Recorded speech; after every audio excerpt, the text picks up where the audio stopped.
Hello बच्चों, आशा है कि आप सब ऑनलाइन क्लास में कक्षा 9वीं के बच्चे सभी उपस्थित होंगे।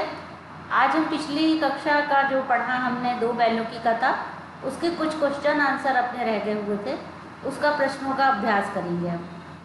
प्रश्न है 6, लेकिन औरत जात पर सींग चलाना मना है, यह भूल जाते हो।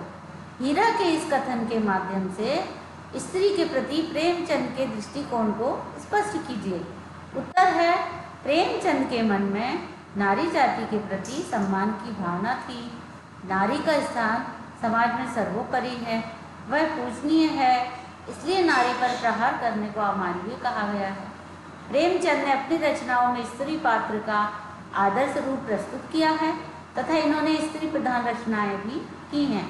इससे यह स्पष्ट है कि नारी के प्रति प्रेमचंद जी का दृष्टिकोण अत्यंत व्यापक है। अब प्रश्न है 7, किसान जीवन वाले समाज में पशु और मनुष्य के आपसी संबंधों को कहानी में किस तरह व्यक्त किया गया है। उत्तर है, प्रेमचंद ने किसान जीवन में मनुष्य तथा पशु के भावनात्मक संबंधों को हीरा और मोती दो बैलों के माध्यम से व्यक्त किया है। हीरा और मोती दोनों झूरी नामक एक किसान के बैल हैं जो अपने बैलों से अत्यंत प्रेम करता है और इसी प्रेम से वशीभूत होकर हीरा और मोती अपने मालिक झूरी को छोड़कर कहीं और नहीं रहना चाहते हैं। इससे यह स्पष्ट है कि पशु भी स्नेह का भूखा होता है। प्रेम पाने से वे भी प्रेम व्यक्त करते हैं और क्रोध तथा अपमान पाकर वे भी असंतोष व्यक्त करते हैं। प्रश्न 7, इतना तो हो ही गया कि 9-10 प्राणियों की जान बच गई, वे सब तो आशीर्वाद देंगे। मोती इस कथन के आलोक में उसकी विशेषताएं बताइए। उत्तर है, मोती इस कथन से उसकी निम्नलिखित विशेषताएं उभर कर सामने आती हैं। पहला, वह आशावादी है क्योंकि उसे अभी भी यह विश्वास है कि वह इस कैद से मुक्त हो सकता है। दूसरा, वह स्वार्थी नहीं है, स्वयं भागने के बजाय उसने अन्य सभी जानवरों को सबसे पहले भागने का मौका दिया और वह साहसी है। प्रश्न 9, आशय स्पष्ट कीजिए। कथन है, अवश्य ही उनमें कोई ऐसी गुप्त शक्ति थी जिससे जीवों में श्रेष्ठता का दावा करने वाला मनुष्य वंचित है।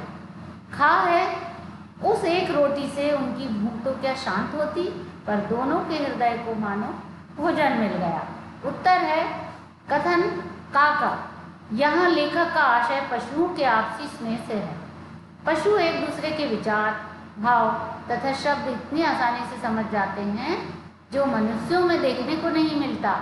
मनुष्य एक बुद्धिजीवी प्राणी है तथा सभी जीवों में श्रेष्ठ है, परंतु फिर भी प्रेम तथा भावनात्मक संबंधों के प्रति जागरूकता पशुओं में अधिक देखने को मिलती है।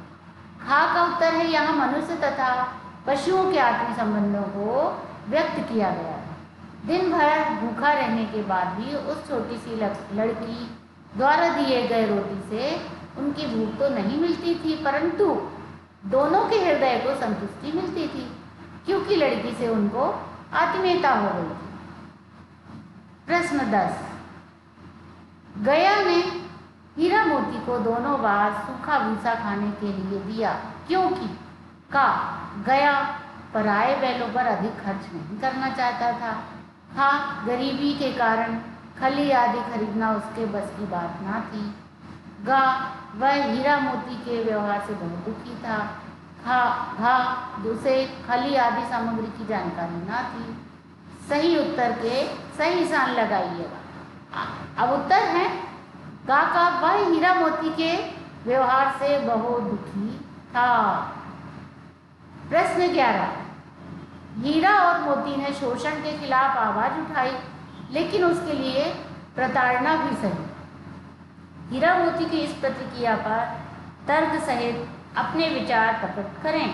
उत्तर है, हीरा और मोती पर बहुत अत्याचार किए गए, उनका शोषण किया गया, परंतु हीरा और मोती ने इसे चुपचाप सहने के बजाय इससे विरुद्ध आवाज उठाई। भले ही इसके लिए उन्हें प्रताड़ना सहनी पड़ी तथा बहुत कष्ट अगाध स्नेह होने के बावजूद उन्हें गया अपने साथ ले गया। यह उन्हें मंजूर नहीं था, परंतु फिर भी अपने मालिक के लिए वे गया के साथ जाने को तैयार हो जाते हैं। गया का व्यवहार उनके प्रति कुछ ठीक नहीं था। वो उन्हें दिन दिन भर भूखा रखता तथा शक्ति से पूरा काम करवाता था। पशुओं के प्रति मनुष्य का यह व्यवहार अनुचित है। सहन शक्ति भी एक हद तक जवाब दे जाती है। हीरा और मोती के साथ भी कुछ ऐसा ही हुआ। उनके असंतोष ने भी विद्रोह का रूप ले लिया। ऐसा होना स्वाभाविक है। अब प्रश्न 12, क्या आपको लगता है कि यह कहानी आज़ादी की लड़ाई की ओर भी संकेत करती है? उत्तर है, प्रेमचंद स्वतंत्रता पूर्व लेखक हैं। इनकी रचनाओं में भी इसका प्रभाव देखा गया है। दो बैलों की कथा नामक कहानी भी इससे अछूती नहीं है। मनुष्य हो या पशु, पराधीनता किसी को भी स्वीकार नहीं है। सभी स्वतंत्र होना चाहते हैं। प्रस्तुत कहानी की कथा वस्तु भी इन्हीं मनोविचार पर आधारित है। प्रेमचंद ने अंग्रेजों द्वारा भारतीयों पर किए गए अत्याचारों को मनुष्य तथा पशु के माध्यम से व्यक्त किया है। इस कहानी में उन्होंने यह भी कहा है कि स्वतंत्रता सहज ही नहीं मिलती, इसके लिए निरंतर संघर्ष करना पड़ता है। जिस प्रकार अंग्रेजों के अत्याचार से पीड़ित जनता ने अपना क्षोभ विद्रोह के रूप में व्यक्त किया, उसी प्रकार बैलों का गया के प्रति आक्रोश भी संघर्ष के रूप में भड़क उठा। इस प्रकार परोक्ष रूप से यह कहानी आज़ादी की भावना से जुड़ी है। प्रश्न 13, बस इतना ही काफ़ी है, फिर मैं भी जोर लगाता हूँ। ही भी वाक्य में किसी बात पर जोर देने का काम कर रहे हैं। ऐसे शब्दों को निपात कहते हैं। कहानी में से 5 ऐसे वाक्य छांटिए जिनमें निपात का प्रयोग हुआ हो। अब इसका उत्तर है निपात के प्रयोग वाले शब्द। पहला है छाया भी ना दिखाई दे। दूसरा छोटा भाई और भी है। तीसरा उससे कम ही गधा है।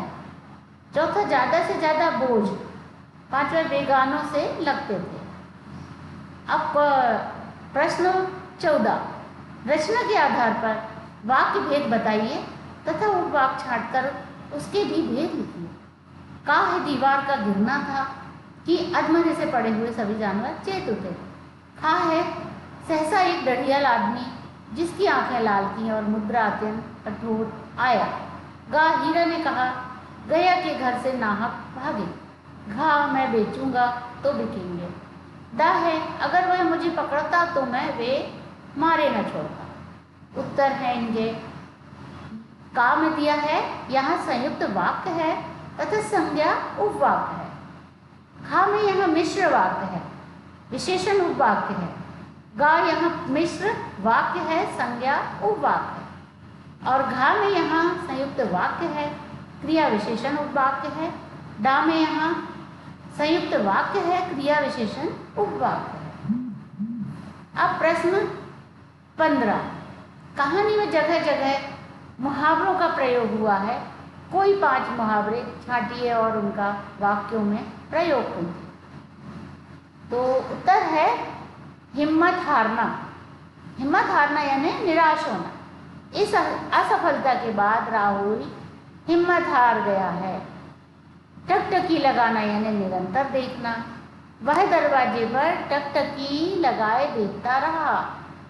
जान से हाथ धोना, मर जाना। यह काम बहुत खतरनाक है। थोड़ी भी गलती से होने पर जान से हाथ धोना पड़ सकता है। ईंट का जवाब पत्थर से देना, कड़ी प्रतिक्रिया।